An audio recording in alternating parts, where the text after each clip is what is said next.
Hola, ¿qué tal, hermanos? Dios les bendiga. Bienvenidos otra vez a esta lección de Epístolas de Pablo. Y bueno, hoy estamos en nuestra semana número 3. Estamos iniciando la semana número 3 de nuestro curso. Y yo estoy muy contento de que estemos examinando estas epístolas que son muy importantes, como lo es la epístola a los Romanos y la epístola a los Gálatas, ¿sí?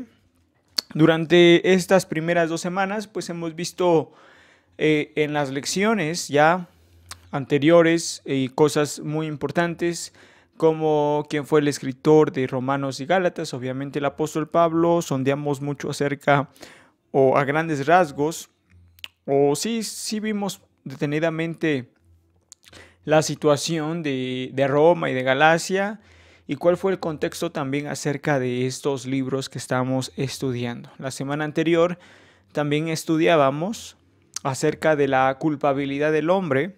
En la culpabilidad del hombre nosotros llegamos a darnos cuenta y a ver que el ser humano no puede justificarse por sí mismo, ¿sí? Y si nosotros estuvimos leyendo el libro de Romanos, incluso el libro de Gálatas, la cuestión era esa, ¿no? ¿Cuál era el motivo de la justificación o cuál era la forma en que nos podíamos justificar delante de Dios? Establecimos en la semana pasada, a través del video de YouTube, la culpabilidad del ser humano. Y en la culpabilidad del ser humano nosotros nos topamos con que el ser humano se encuentra bajo esta condición de pecado y que necesita una salvación. Nos dimos cuenta que todas las personas que viven en este planeta están bajo esta condición, que son culpables delante de Dios por haber pecado contra Dios. Y bueno, encerramos todo esto en la culpabilidad del hombre. El hombre no puede llegar a justificarse por medio de sus obras y no existe un hombre completamente perfecto que pueda ir al cielo solamente por sus obras, sino que tiene que haber una causa externa que produzca al hombre la justificación, ¿sí? Y bueno, también estuvimos analizando este término que es sumamente importante y lo vamos a estar viendo frecuentemente en el libro de los Romanos y de los Gálatas. Y es esta palabra, ¿no? Justificación. ¿Qué quiere decir justificación? Que Dios nos declara inocentes. Dios nos ha declarado inocentes de cualquier pecado que nosotros hayamos cometido, siempre y cuando pongamos nuestra fe en Jesucristo. La justificación solamente puede venir a través de poner nuestra fe en Jesucristo. Nosotros no podemos justificarnos delante de Dios a través de nuestras obras o a través de lo que damos o a través de las cosas que hacemos, ¿no? Para la iglesia o para las personas. En realidad, esto del perdón de Dios es algo más relacionado a la comunión que cada persona tiene con Dios. No es algo como que se pueda ganar por mérito propio. La salvación, lo que es la salvación, lo que es el perdón de pecados, tiene que venir directamente de parte de Dios, y a esto lo llamamos la justificación, que es cuando el Dios declara justo a una persona, ¿sí? Es la justificación la que nos va a dar una posición nueva delante de Dios, y esto es sumamente importante que lo entendamos, porque ciertamente, aunque no somos transformados, no somos completamente otros, por así decirlo, que nos convertimos al Evangelio y ya somos, ya volamos, ¿no? No, sino que es un proceso en el que entramos. Cuando somos justificados, estamos hablando de una posición, pero cuando entramos también en la justificación, también entramos en la santificación, que es el proceso que nosotros tomamos, Dios nos da para que nosotros seamos transformados poco a poco, y esto nos va a ayudar obviamente a poder ver y contemplar más la gloria de Cristo estando en la tierra, en la forma de que vamos a ser transformados a la luz de la palabra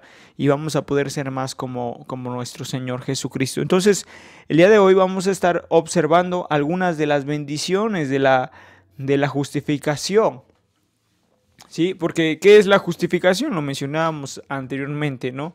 Pero hay unas bendiciones que conllevan la justificación. La justificación es una verdadera maravilla que Dios nos da. ¿Sí? Anteriormente, dentro de la iglesia tradicional, la iglesia católica, pues cuando una persona quería el perdón de sus pecados o quería mm, recibir de parte de Dios el perdón, había un sacerdote que una persona pasaba al confesionario, se confesaba con el sacerdote y el sacerdote les eximía el pecado, pero también les daba algunas cosas como que tenían que hacer para que ese pecado fuera perdonado, algunas Aves Marías, algunas acciones justas, algunos Padres Nuestros.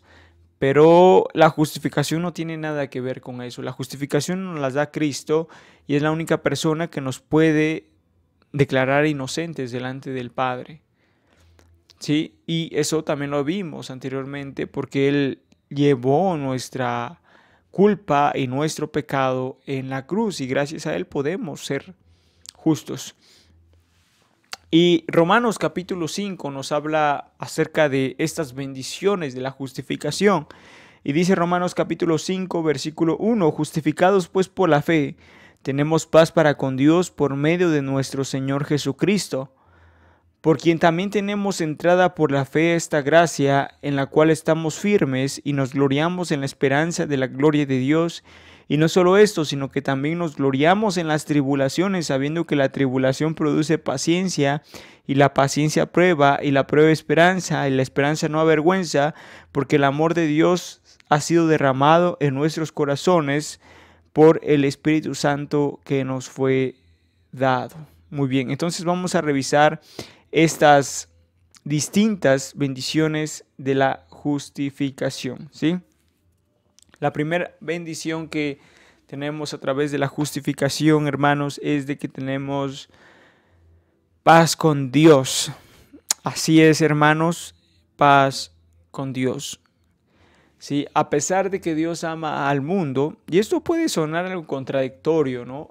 Para algunas personas puede parecer contradictorio cómo es que un Dios de amor manda personas al infierno, ¿no? O por qué Dios hizo el infierno si es un Dios de amor. Pero obviamente si observamos detenidamente el carácter de Dios, Dios no es un Dios indulgente. Dios es un Dios perdonador, pero no es un Dios indulgente. No es un Dios que le da igual lo que uno hace. No, no, no. Dios está muy interesado en lo que hacemos y lo que hace su creación. Cuando hablamos acerca del amor de Dios y vemos el infierno es un lugar donde también Dios muestra una parte de él, que es su justicia y su ira sobre aquellas personas que hacen el mal. Y con esto quiero que veamos, por favor, la grandeza de nuestro Dios, que no va a declarar justo al que es culpable y no va a declarar inocente al que es culpable. Y es ahí donde entendemos por qué existe un lugar de tortura y de tormento. ¿Por qué? Porque nuestro Dios es un Dios de justicia y que está enojado con una creación que constantemente está atacando a Dios directamente, ¿sí? Y lo vemos, ¿por qué? Porque la Biblia misma nos dice que nosotros éramos, ¿qué? Enemigos de Dios. Éramos enemigos de Dios, éramos personas que hacíamos lo que queríamos, estábamos lejos de Dios, vivíamos una vida apartada de Dios y obviamente la ilustración que se ocupa muchas veces para esto es como si nosotros mismos escupiéramos hacia el cielo, ¿no? Escupimos hacia el cielo y lo que pasa es de que con nuestras ofensas, con nuestros hechos, le decimos a Dios, no te queremos, no te deseamos. Le escupimos hacia el cielo, pero eso se nos regresa. Si escupimos hacia el cielo, obviamente nuestra saliva se nos va a regresar. Y eso es lo que pasa con el pecado. Con el pecado le decimos a Dios, no te necesitamos, Dios. Y lo que sucede después es que el mismo pecado trae consecuencias en nuestra vida. Trae cosas que van a traer tristeza y dolor a nuestra vida. Entonces, esto de la justificación debe darnos un entendimiento pleno de que no solamente es, ya nos declaró justos y ya, no, sino que antes éramos enemigos de Dios. No solamente estábamos apartados de Dios, sino que éramos enemigos de Dios. Y ser enemigo de Dios es algo tan tremendo porque la palabra de Dios nos dice también que horrenda cosa es caer manos de un Dios vivo. Entonces, ser enemigo de Dios era directamente tener un pase a la condenación, precisamente porque nos iba a demostrar su justicia y su ira en el día de la ira, donde Dios va a juzgar a los vivos y a los muertos, dice la palabra, ¿no? Entonces, esta justificación, el haber creído en Jesús, el poner nuestra fe en Jesús, nos trae paz para con Dios. Y eso debe llenar nuestros corazones de alegría. El hecho de pensar que si antes yo no tenía una comunión con Dios, que si antes yo hacía cosas que ofendían a Dios, ahora yo puedo tener una paz para con Dios y saber que estoy reconciliado con Dios. Y esta reconciliación me trae no una enemistad, sino más bien me trae un vínculo de amor en el que tanto Dios está de mi lado como yo también tengo que esforzarme por estar del lado de Dios. Entonces, esta bendición de la justificación es que nos trae paz para con Dios. Cuando hablamos acerca de esto, pues hablamos efectivamente de que si antes éramos enemigos, había una guerra constante. El ser humano constantemente está en guerra contra Dios. El ser humano no se tienta el corazón para hacer cosas malas. Al contrario, el ser humano muchas veces hace lo malo porque se deleita haciendo lo malo. Es hasta que una persona conoce la verdad que se da cuenta que sus obras eran malas y decide apartarse de ellas por la influencia del Espíritu Santo en su corazón. Pero una vez que la persona conoce a Jesús, pasa de ser enemigo de Dios a ser amigo de Dios. Y ser amigo de Dios tiene un significado muy profundo en nuestra vida. Así que no menospreciemos que la justificación nos trajo esta amistad con Dios en la que nosotros podemos relacionarnos con Dios como una persona cercana y no distante y no enojada y no triste, por así decirlo, sino una persona en la que podemos confiar plenamente. La otra de las bendiciones que nos trae la justificación es que la justificación por fe trae esperanza en la gloria de Dios. ¿Sí? Dice la escritura donde leímos en Romanos, dice versículo 2, por quien también tenemos entrada por la fe esta gracia en la cual estamos firmes y nos gloriamos en la esperanza de la gloria de Dios. ¿Sí? La justificación trae esperanza en la gloria de Dios. ¿Sí? Dice aquí, Dios restaurará su gloria en nosotros a medida que crecemos en la gracia. Y este proceso se llama santificación, ¿sí? Cuando nosotros decimos que la fe trae esperanza en la gloria de Dios, significa que cada vez más nosotros vamos a ser renovados y vamos a ser transformados de tal forma que la gloria de Dios se va a manifestar en nuestra vida, ¿sí? ¿Y qué es la gloria de Dios? Creo que no hay una definición exacta para decir la gloria de Dios es esto, pero precisamente la gloria de Dios, por así decirlo, es su carácter, es su misma persona, ¿sí? Y cuando nosotros somos justificados a través de la fe, cuando nosotros somos justificados a través de la fe, pues obtenemos esta esperanza de la gloria de Dios, de que vamos a entrar en un proceso donde nuestra vida va a empezar a cambiar poco a poco y vamos a entrar en esta posibilidad de recuperar nuestra imagen que teníamos al principio, que era la imagen y semejanza de Dios. El hombre, el ser humano, posee la imagen y semejanza de Dios, pero a causa del pecado esta imagen se distorsionó y esta imagen se está perdiendo, pero hay cosas todavía que que están visibles en nosotros, que son de la imagen y semejanza de Dios. Pero el carácter es lo que más se ha perdido, ¿no? La santidad. Y esta fe, esta justificación por medio de la fe nos va a traer esa esperanza de que vamos a entrar en un proceso en el que vamos a recuperar esto que estaba perdido, ¿no? Que es el carácter de Dios en nosotros. ¿Sí? Otra de las cosas que trae la justificación es precisamente la justificación trae gozo en el sufrimiento, ¿sí? Dice el versículo 3, y no solo esto, sino que también nos gloriamos en las tribulaciones, sabiendo que la tribulación produce paciencia, y la paciencia prueba, y la prueba esperanza, y la esperanza no avergüenza, porque el amor de Dios ha sido derramado en nuestros corazones por el Espíritu Santo que nos fue dado. La justificación por fe trae gozo en el sufrimiento, ¿sí?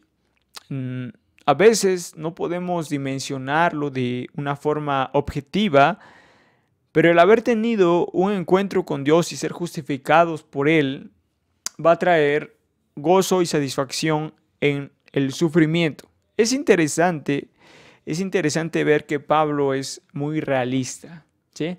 Pablo no es un predicador cualquiera, ¿no? Pablo no es un predicador de los que dicen, acepta a Cristo y tus problemas se van a acabar, ¿no? O Pablo no es un predicador que simplemente busca la aprobación de los hombres, sino más bien Pablo es un predicador que es realista.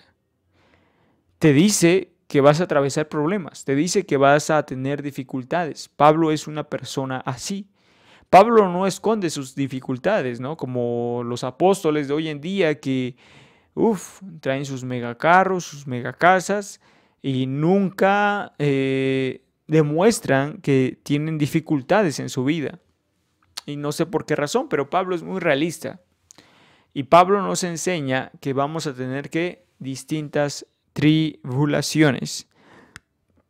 Pero también nos enseña que la justificación por medio de la fe nos va a traer ese gozo en medio de las tribulaciones que nosotros padezcamos. Ahora, tenemos que distinguir muy bien entre lo que es el gozo y lo que es la felicidad.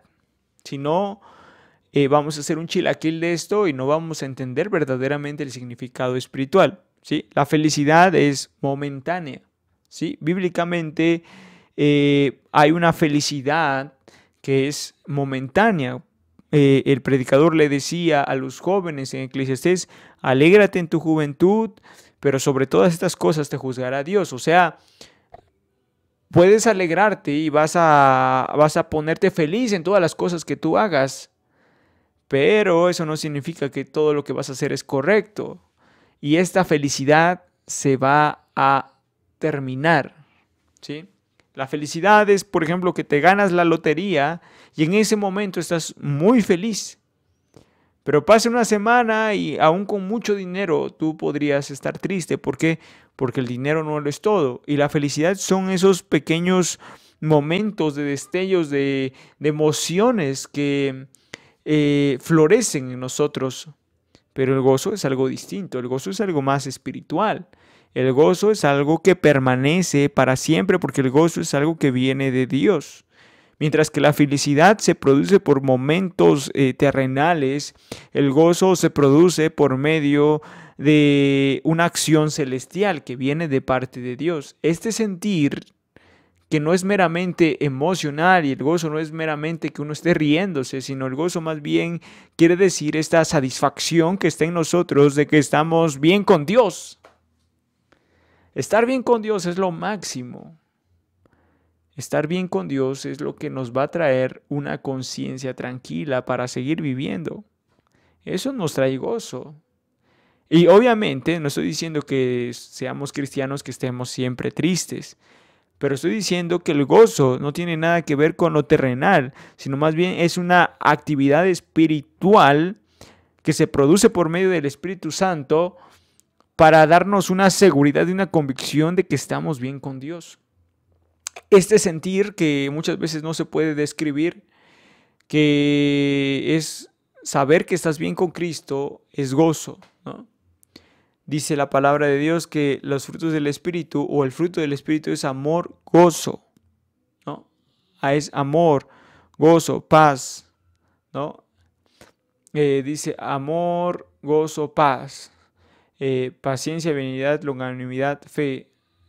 Ya no recuerdo bien los otros frutos, pero un fruto del Espíritu es precisamente el gozo. Y el gozo es algo espiritual, es algo que viene de parte de Dios. Otra de las cosas que tenemos en nuestra vida gracias a la justificación por fe trae un testigo interno del amor de Dios por nosotros. Sí, eso lo vemos en el versículo 5 y voy a darle lectura para terminar ya con esta parte de la justificación, y en la semana vamos a estar viendo más acerca de esto. Dice: y la esperanza no avergüenza, porque el amor de Dios ha sido derramado en nuestros corazones por el Espíritu Santo que nos fue dado. ¿Sí? Tenemos a alguien que nos está ayudando. Gracias a la justificación, alguien vino a habitar en nosotros. Gracias a la justificación, alguien vino a darnos esperanza. Gracias a esa justificación que viene de parte de Dios. Ahora, esa justificación, gracias a la justificación, el Espíritu Santo vino a morar en nosotros, pero también algo se derramó en nuestros corazones, y es el amor. Así que ningún cristiano puede decir: no, es que yo no puedo amar. No, sí podemos amar, porque el amor de Dios se ha derramado en nuestros corazones. Ahí está derramado, ¿sí? No está como por ejemplo cuando tú pides un vaso de refresco y te dan un cuartito o te dan la mitad o te lo llenan. No, está derramado en nuestros corazones. Eso quiere decir que Dios nos dio mucho amor para que nosotros podamos expresar de la misma manera ese amor, aunque este amor está más vinculado en nuestra relación con Dios. Podemos, gracias a la justificación, amar a Dios y también amar a nuestro prójimo. Entonces, estos son los resultados y las bendiciones que produce la justificación. Y hay algunos más que van a estar estudiando durante la semana, y espero que estén cumpliendo con sus actividades y trabajos, y vamos a estar observando algunas cosas importantes como parte del proceso de la santificación en la asesoría. Y por favor les pido que no falten, sino que cumplamos con todo lo que se nos requiere. Mi nombre es Javier Méndez y esto ha sido la epístola a los Romanos y los Gálatas, hablando acerca de los beneficios de la justificación. Dios les bendiga, hermanos, hermanas. Nos vemos en la siguiente semana. Bendiciones.